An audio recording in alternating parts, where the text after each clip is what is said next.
Game 1 last Friday night? I think we did a lot of things, a lot of takeaways. I think there's some good, some bad. I think it was guys went out and competed. I think that was the thing we were excited about. They played hard. They were excited to be out there competing with their teammates.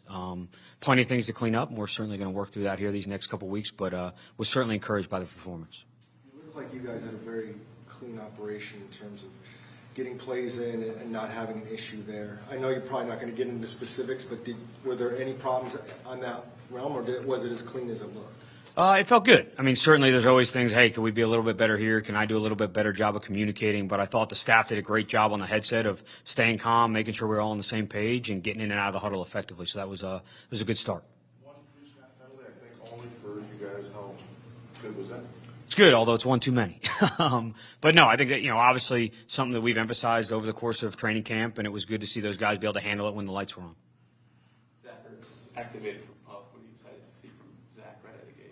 Yeah, I'm just excited to see him out there. I mean, obviously he's played this game at a high level for a long time, so it brings a level of experience to the position and to the offense, and he's a great teammate, and obviously, just a leadership aspect of it as well. So excited to see him back out there. You spend a lot of time together rehabbing on that. What can that type of relationship, how can that feel if they get back on that together? Yeah, I think that's a great question. I think, they've done a great job as they're not practicing of, they're watching the tape. As you said, they're out there practicing. They're talking, hey, what would you do in this situation? Are you seeing it this way? Where do you want me to be on this route? Those conversations that you get to have when they're out there, but you might even be able to do more of when they're sitting on the side a little bit, I think certainly helps strengthen that relationship and allows one to anticipate the other when it goes live.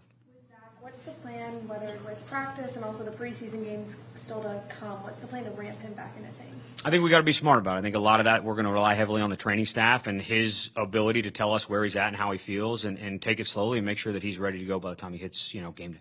With Zach being ready, maybe not ahead of schedule, but to start the season, do you think there's opportunities for both him and McBride when the regular season gets going? Yeah, whenever he's out there, certainly he's going to be a big part of what we do. But I think there's got to be opportunities for Trey, for him, for the other guys in the offense. That's going to be and has been the big point emphasis throughout our time here, this offseason and in training camp is when guys do something well, we got to find a way to do it. So those guys are certainly a part of that.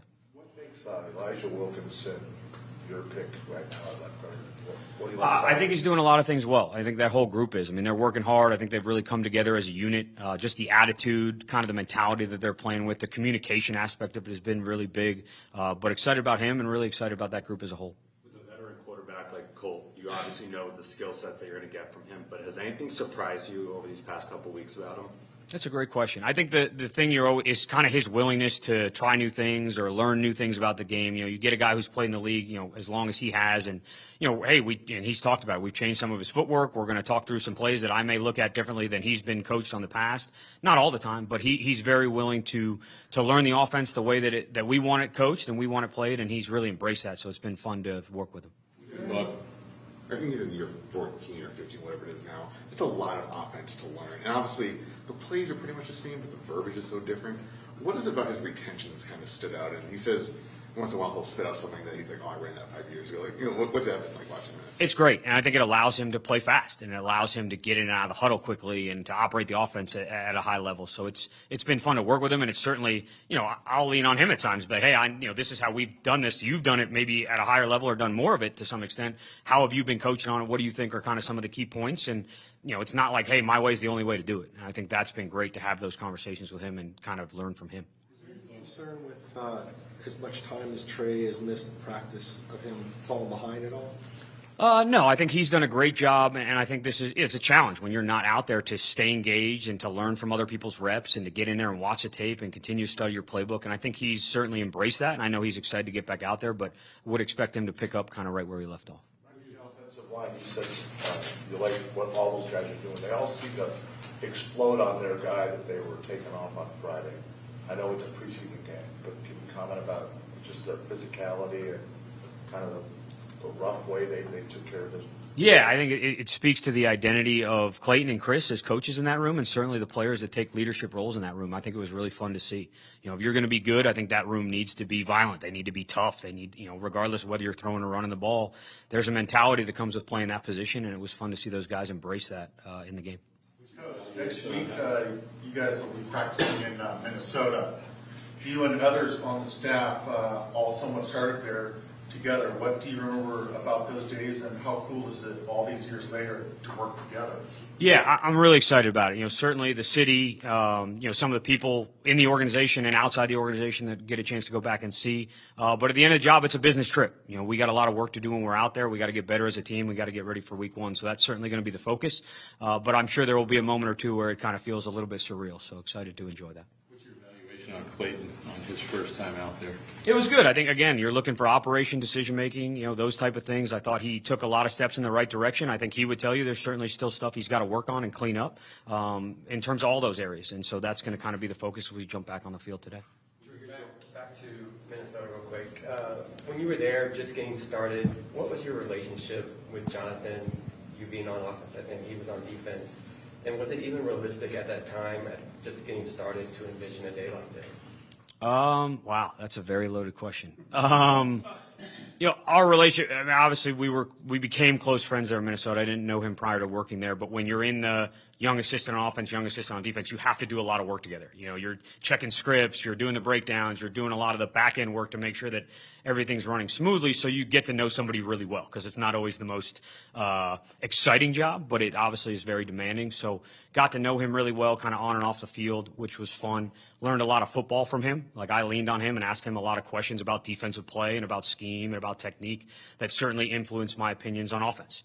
So that's kind of to your first question. Then I think to the second question, you maybe hope or dream. I don't think you envision necessarily. I think that's so far out in the future at that point. So, hey, I just got to do my job, learn as much football as I can, develop some good relationships, and we'll see where everything shakes out. You spent 6 years under Mike Zimmer. Where do you see his influence on all the guys that have come here from working under him?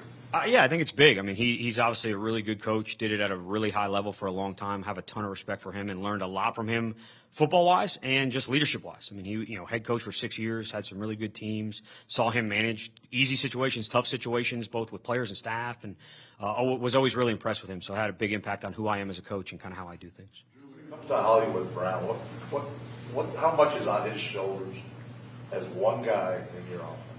I'd say no more than the other, 23, 25 guys that are going to be on the offense. We all carry our job. So he doesn't have to do anything more than his job. I don't have to do anything more than mine. I think he's really embraced that mindset. Hey, here's your assignment. Go out and do it at a high level, which we know he's capable of. And it's been fun. It's been good. I look forward to seeing him out there. But he still is your number one. Doesn't a number one have to carry a little bit more load? Certainly if he's the, one of the players we want to highlight, he's got to make the plays when his number's called, and it may be called slightly more than someone else. But no, I'd say at the end of the day, hey, and he would want that role. I think he's that type of player that says, hey, I want my number called every time, which obviously we can't throw him the ball every single play. But I think he's really embraced the mindset of like, hey, when my number's called, I'm going to go do it. And when someone else's number's called, I'm going to make sure I'm a part of their success as well. So it's been good. Did you like being on the field while you're calling plays? Will you go up to the booth, or are you still trying to figure that out? I did. It was good. Obviously, the operation was clean, but I'm going to try going up this week. I think it's important to try both and make sure that I'm making an educated decision on what's best for the team and what's best for our offense. So going to give that a shot here this week. To run that 2-minute drill at the end of the game, and how that went for you, and then also what you saw from David in that time. Obviously, it was a lot of fun. Anytime you get the ball, minute 30, and you got to go win the game. That's what you do that in practice, 2-3 times a week. Say, hey, here's the situation. Go out and try to get it done. So it was fun to be able to do it with the lights on when it really mattered. And really, it was the players. Hey, communication was clean. We got the plays in, and they went out and executed. So David, the offensive line, the receivers, tight ends, the backs. everyone was very involved in that drive. So I was excited to go watch them have that success and be a part of it. Really enjoyed it. What do you think of that offensive line when they helped carry DeMarcado and carried him and pulled him? May not have been the best play call, but it did work due to effort of the execution of the offensive line. No, it takes all 11, and that's a perfect example of that. It's not always going to be perfect, but I thought those guys fought really hard and made some really impressive plays, and ultimately were able to win the game. What did you like about Israel Wolford that wanted you to bring him kind of with you from Cleveland? Yeah, a good question. So I had Israel. Israel was actually first in my room when I was a tight end coach as part of the fellowship or internship off-season program. So got to know him kind of as a person, talk a little football with him, and it was just kind of really impressed with his demeanor, his ability to develop a relationship with the players, understand the scheme. And then obviously working with him last year, got to know him even better. So he's a really good coach. He's a great guy, someone that I certainly lean heavily on, and it's been fun to work with him. What do you think of the plan for this week at all, what you want to do Saturday night against the Chiefs? Win. And no, that seems, yeah, that's the goal to guys. Hey, when they keep score, we play to win. So that's certainly going to be the first goal. And we got to take another step on offense. We got to continue with the clean operation. We got to continue to take care of the football. And there's certainly things, whether it's from a run game or pass game or protection standpoint, that we want to see improve or do differently, from where we were week one. I think our mindset is if we can get better every day in every game, that we're going to end up happy with where we are. And so that process started, but it's never going to stop. Caught a safety blitzing pre-snap. He made that read to Caden for the touchdown. Is that a sign of maturity, or is that pretty standard stuff? I'd say a little bit of both. Certainly when you first come in the league, there are times in practice where he may not have seen that or wasn't aware of where that whole void was. And so I was certainly excited to see him recognize that and take advantage of it. And, yeah, I thought it was good. I did, yes. But it's a lot easier for me when I have the clicker in my hand and I can pause it.